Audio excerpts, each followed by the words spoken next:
Antayin muna natin yung next House hearing. Kasi kulang pa yung mga sinasabi doon for me to answer. So, antayin muna natin yung House hearing before we talk about the House probe. And then sa Quad Committee, hindi pa naman nila nasasali yung pangalan ko doon. But I heard na gusto nilang isali yung pangalan ko doon. So, antayin na lang natin pag nasama na yung pangalan ko doon. And then, sa DSWD AIX, answered by Norman Baloro already. And then, other political issues, sa susunod na natin i-take up. Okay, so wala na tayong pag-uusapan. Thank you. Okay, so, saan ba ako magsisimula? Magsisimula ako sa, you have to bear with me, ha? We'll start with 2021.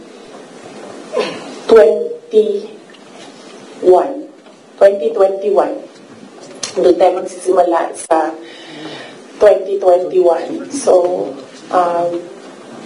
doon muna tayo kay PRD, then mag-move tayo kay BBM, and then we'll move to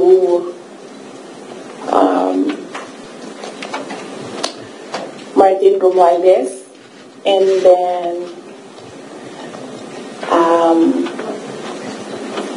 merong isang person of that triangle, hindi muna natin siya i-mention because I'm waiting for more information coming out doon sa House probe bago ko i-mention yung pangalan niya.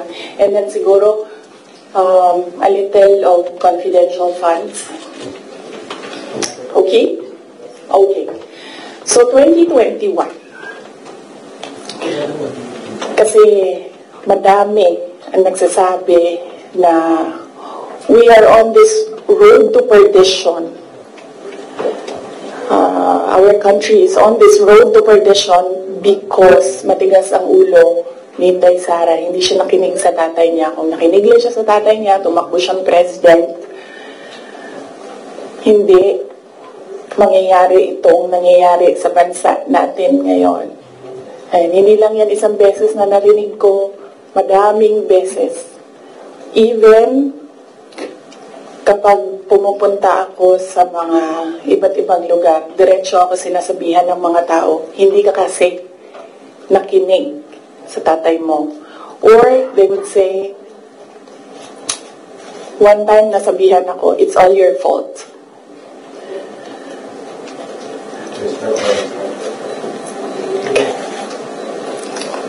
Alam nyo kasi, I don't like talking about my life.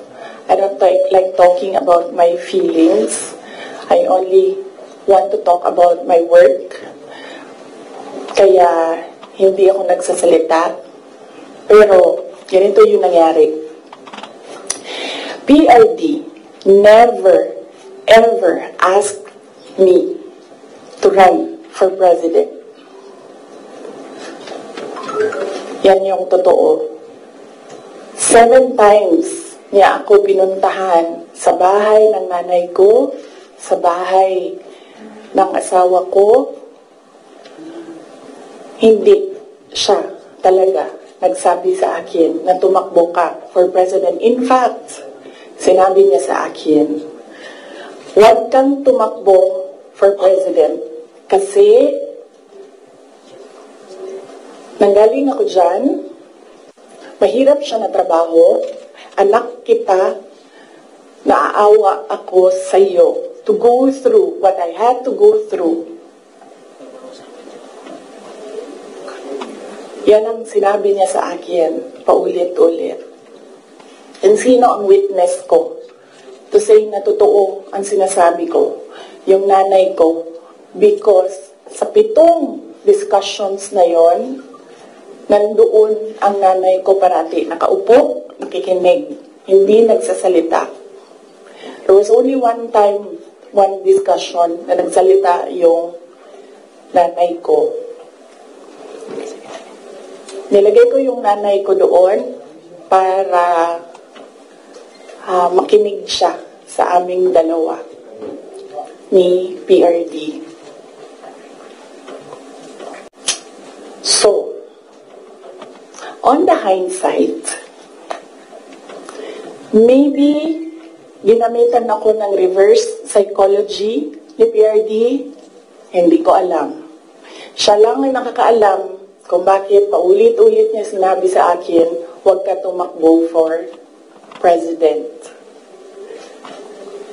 Kung magkaroon kayo ng pagkakataon na tanungin niyo siya bakit. Another proof na hindi ako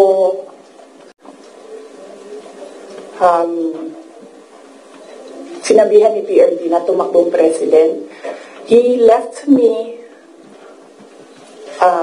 document, 2 papers in a folder. Unfortunately, naiwan ko sa bahay namin ngayon. Dala ko siya dito sa Manila para ipakita sa inyo, pero naiwan ko siya sa bahay. Ang nakalagay doon, so maybe the next time na magkita-kita tayo lahat, dalhin ko siya. You can read, but you cannot take photos. You cannot take videos of the document. Nakalagay doon, in gist lang. Sa left side, nagsasabi siya doon, hindi si PRD. Hindi si PRD ang sumulat nun, ibang tao. Nagsasabi yung tao doon, Sara should not run for any position. Dapat si Bongo ang tumakbong VP. Yun yung nakalagay sa left side na document. Nakalagay sa right side na document, Sara should not run for any position. She should endorse Bongo Rudy Duterte for President and Vice President. So yun yung proof ko. Yun yung dala-dala ni PRD na document nung very last meeting namin. Dala niya yung document na yon. So yun yung proof ko na hindi talaga nagsabi si President Duterte na tumakbo ako for president. And even if nagsabi siya, hindi din talaga ako tatakbo for president. Maaga ako nagsabi sa inyong lahat. Sabi ko, I don't know kung may mga media pa at the time na nandito ngayon. Sinabi ko, huwag niyo na muna akong tanungin about the presidency para hindi pa ulit-ulit yung tanong. Antayin niyo na lang January 2021. Pagdating ng January 2021, paalam ko sa inyo ang decision ko. Tatakbo akong president o hindi. And true enough, January 2021, maaga ako nagsabi sa lahat, sa taong bayan, na hindi ako tatakbong president. Unfortunately, hindi naniwala lahat. Kasi sinasabi ninyo, yan yung track ni President Duterte. Hindi ako tatakbong president, hindi ako tatakbong president. And then, nag-substitute siya. But, yes, anak ako ni PRD, and yes, meron kayong nakikita sa akin na nakikita ninyo sa kanya. But I am a different person. Yung mga anak ninyo, hindi yan clones ninyo. Meron yan silang sariling pag-iisip, meron yan silang sariling kapasidad, meron yan silang sariling damdamin. Yun yung unfortunate part noong announcement ko noong January 2021 na hindi ako tatakbong president, walang naniwala kasi sinabi nila, gagawin lang niya kung ano yung ginawa ng tatay niya. Hindi. Desisyon ko yun na hindi talaga ako tatakbong president.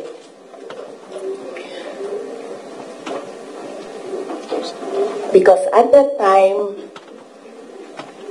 ang gusto ko, at pangarap ng lahat siguro na mayors, maka 3 consecutive terms ka as mayor. Okay. So, klaro na yon. May questions doon? Yes, ma'am. Sino po yung nagsulat doon sa folder? Unsigned siya, walang pangalan, and I think sinadya nila na wag lagyan ng pangalan yung 2 letters kasi it was really a Sara bashing document. It did not say anything nice about me. So, I think sinadya nila na hindi sabihin sa akin kung sino yung sumulat ng 2 documents. How did you feel, ma'am? How did you feel po when you seen those documents? Wala naman akong problema sa sarili ko. Alam ko kung anong kakayahan ko, alam ko kung anong kapasidad ko, alam ko kung ano yung kaya kong gawin. So kung ano man yung sabihin nila nung 2 tao na yon, hindi siya makaka-apekto sa akin. Oh yes, yun. Sige. Good morning, Michael of Reuters. Ma'am, why are you telling all these details to us now? What's the context? Ang context nito is the sit down that I promised everyone. Nagsabi ako na mag-sit down ako. Merong mga questions noon na sinabihan ko kayo na it needs a sit down. Pinut off ko yung sit down na yon. Sabi ko nga I don't like talking about my life. So hindi ko siya ginawa. Related siya sa letter A, PBBM's deception claim versus VP SD. So, kailangan ko kasi sabihin sa inyo ang simula hanggang ang huli. So, chronological order ko siya para maintindihan niya yung kwento. So, yun. Yung deception. Actually, nung narinig ko yung deception,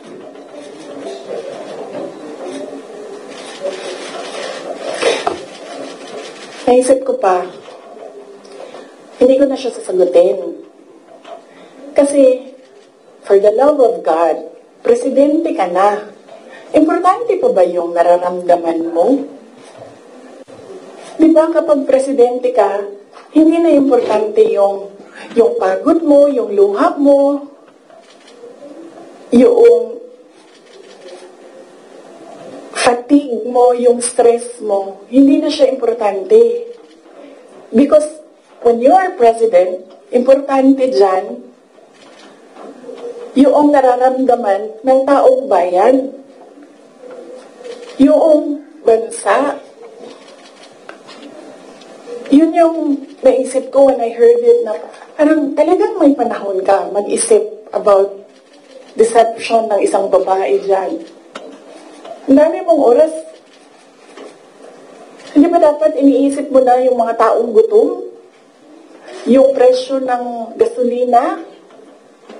Yung darating na Christmas, kung sino yung maka-afford ng spaghetti, ng mango float, ng mga importante sa Noche Buena, ng mga bahay-bahay. Di ba yun yung...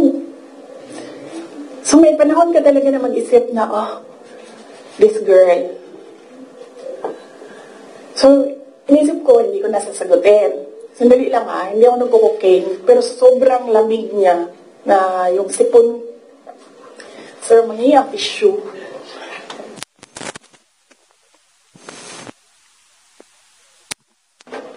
wag niya lang hina-answer kasi sa sobrang dami natin. Tissue lang, sir. May panyo ako.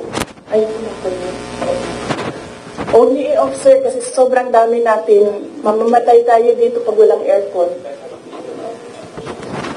Kasi hindi iikot yung hangin. Okay. Hindi ako umiiyak. Hindi ako nag-cocaine. Malamig yung aircon. Okay. So yun. Hindi ko na siya sasagutin. Kasi naman, hindi naman siya mahalaga sa bayan. Pakialam natin sa kung anong nararamdaman ng President at Vice President, di ba? Ako gani, sabi ni Saya pa, dawat-dawat raman na. Di ba? Dawat-dawat rana. Ako, ginatira ko nila kada adlaw. I am a subject of a Mega Millions PR attack. I am a subject of a House Committee hearing. Pero hindi na importante yung nararamdaman ko dyan. Ang mahalaga, matuloy namin sa Office of the Vice President kung ano yung sinabi namin na gagawin namin. Diba? So, I don't understand why we're talking about feelings. So, hindi ko na siya sasagutin. And then, sabi ng mga tiga Davao, nandun ako sa Davao nung lumabas niyang deception na yan. And,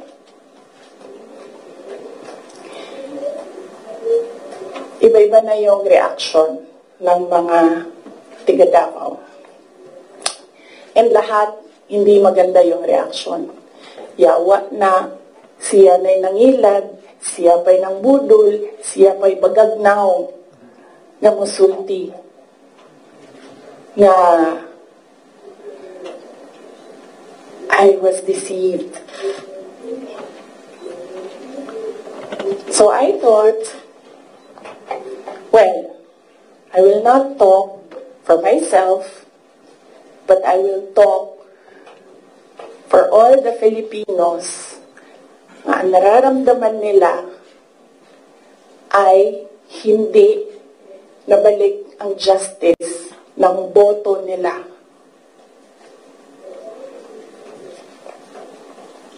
So yan yung context. Mahaba ng context. Okay? So nasaan ako? 2021 January. 2021 October, filing. Kita ninyo ako nag-file ng mayor.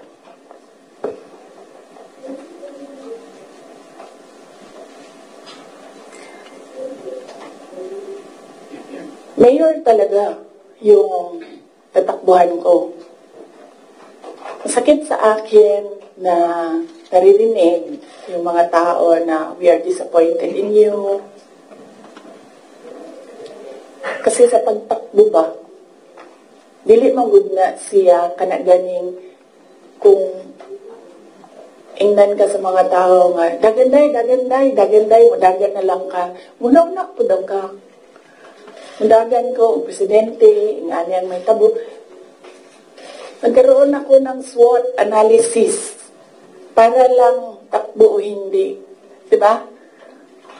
Lahat ng pumapasok sa opisina ko when I was mayor, meron akong paper nakahati ng ganyan. Okay, ikaw, you give me a pro and a con. You give me a positive and a negative running for president. Ganyan yung ginawa ko. And unfortunately, mas madaming negative kaysa sa lumabas na positive. And honestly, sa totoo lang, sabihin ko sa inyo, ang number one doon na positive, ganito lang. Ganito kasimple. Pangarap ko, magkaroon ng effigy na sinusunog. Totoo yan. Because I feel na parang, wow, Sino ba sa inyo, sino ba sa atin ang ginagawa ng effigy? Diba? Sino ba sa atin ang meron talagang tao na hindi matutulog ng ilang araw para gagawa ng effigy tapos susunugin? Diba? So naisip ko, when I become president, meron akong effigy. And susunugin nila, and magpapapicture ako doon. Kasi hindi lahat ng tao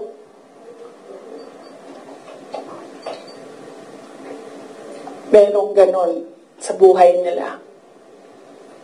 And then another positive was, mapupuntahan ko na lahat ng sulok ng Pilipinas. Makikilala ko na lahat ng mga tao, mga kababayan ko sa Pilipinas. Mapupuntahan ko lahat ng mga bansa na madaming Pilipino na nagtatrabaho doon, na tumutulong sa ekonomiya natin dito sa bansa.